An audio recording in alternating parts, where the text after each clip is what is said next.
আজকে তৃণমূলীরা মায়েদেরকে ভাতা দিচ্ছে। ভাতা নয়, আমরা ভাতায় আবদ্ধ থাকতে চাই না, আমরা কর্মসংস্থান চাই। আজকে যুবকদেরকে ভাতা লাইনে দাঁড় করে দিয়ে পঙ্গু করে দিয়েছে। আমরা কি এরকম যুবক তৈরি হয়েছি? আজকে যারা মায়েরা শুনছেন, আপনার কি আপনার ছেলে মেয়েকে এরকমই তৈরি করতে চেয়েছিলেন যে ভাতার লাইনে দাঁড়িয়ে 1,500 টাকা নেবে? আপনারা স্বপ্ন দেখেছিলেন শিক্ষক হবে, আপনারা স্বপ্ন দেখেছিলেন পশ্চিমবঙ্গে কলকারখানা হবে, আপনারা স্বপ্ন দেখেছিলেন আপনার ছেলেটা মানুষের মতো মানুষ হবে, আর সে আপনার বয়সকালে আপনাকে খাওয়াবে পড়াবে। আজকে কিন্তু কি দেখছি না, সেই বয়স্ক হওয়ার সময় আপনি যখন বৃদ্ধ, আপনার ছেলের কাছে আশা করছেন, আর সরকার আপনার ছেলেকে 1,500 টাকা লাইনে দাঁড় করে দিয়েছে। ভাবতে পারছেন?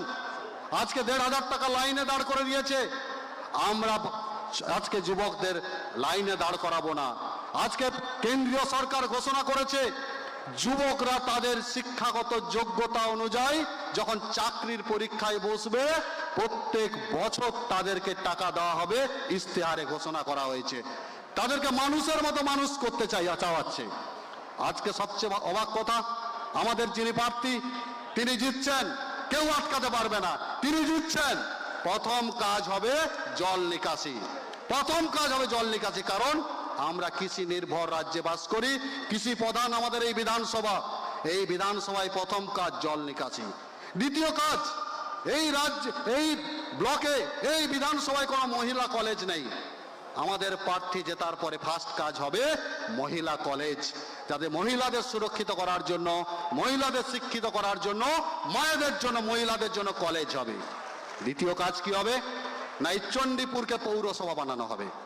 অনেক দিনের ইচ্ছা, অনেক দিনের স্বপ্ন চণ্ডীপুর মানুষের, চণ্ডীপুরের অধিবাসীর, চণ্ডীপুরকে পৌরসভায় পরিণত করতে হবে। আমাদের প্রার্থী জিতবে, বিধানসভায় যাবে, আজকে এখানে চণ্ডীপুর পৌরসভা করার জন্য আবেদন করবে এবং চণ্ডীপুরকে পৌরসভা করা হবে। সবচেয়ে দুঃখজনক কোথায় জানেন? আজকে 8,000 বৃদ্ধ যারা আজকে ভাতা পায়নি, যারা প্রত্যেক দিন বিডিও অফিসে লাইন দিচ্ছে, যাদেরকে ভাতা থেকে বঞ্চিত করা হয়েছে। আজকে জানি না বেকারদেরকে 1,500 দিচ্ছে, কিন্তু আজকে যে বয়স্ক বাবা, যে দাদু 80 বছর বয়স, 90 বছর বয়স, ভাতার জন্য তারা দিনের পর দিন বিডিও অফিস অঞ্চলে লাইন দিচ্ছে, তাদেরকেই সরকার বঞ্চিত করেছে। তাদের অভিশাপ বৃথা যাবে না। আজকে বিজেপি সরকার ক্ষমতায় আসবে, তাদের প্রথম 8,000, এই ব্লকের 8,000 মানুষের আওয়াজ, এই ব্লকে 8,000 বয়স্ক লোকের আওয়াজ বিধানসভায় যিনি তুলবেন, তিনি হচ্ছেন ডক্টর পীযূষ কান্তি দাস। আজকে এখানে দাঁড়িয়ে কথা দিয়ে যাচ্ছি। তাই বন্ধু, আমাদেরকে একটা দিন হাতে আছে, লড়াই করতে হবে। বুথ ছাড়া যাবে না, বুথে মাটি কামড়ে পড়ে থাকতে হবে।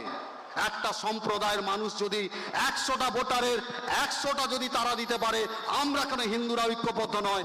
হিন্দুদেরকেও ভাবতে হবে, আমার হিন্দু অধ্যুষিত বুথের 100টার 100টা আমরা হিন্দুরা সেখানে ভোট দেবো, তবেই কিন্তু আমাদের লড়াই। না হলে কিন্তু বন্ধু, আজকে বাংলাদেশ দেখছেন, আজকে অন্যান্য জায়গা দেখছেন, আজকে মুর্শিদাবাদ দেখছেন, আজকে মালদা দেখছেন, একদিন কিন্তু পূর্ব মেদিনীপুরেও আমাদের অবস্থা হবে। থলা কম্বল গুছিয়ে কোন দিকে যাব খুঁজে পাবো না, মায়েদের সম্মান রক্ষা করতে পারবো না। তাই বন্ধু, হিন্দুরা ঐক্যবদ্ধ হন। হিন্দু অধ্যুষিত বুথে এক একটা বুথে 100% ভোট ফেলতে হবে। এইটুকু বলে প্রত্যেককে আন্তরিক শ্রদ্ধা, সম্মান, অভিনন্দন জানিয়ে আগামী 4 তারিখ যেন এই বিধানসভার বিজয় উৎসব এই মাঠে করতে পারি আপনাদেরকে নিয়ে, তার আগাম শুভেচ্ছা জানিয়ে আজকের আমার বক্তব্য শেষ করছি। ভারত মাতা কি, ভারত মাতা কি।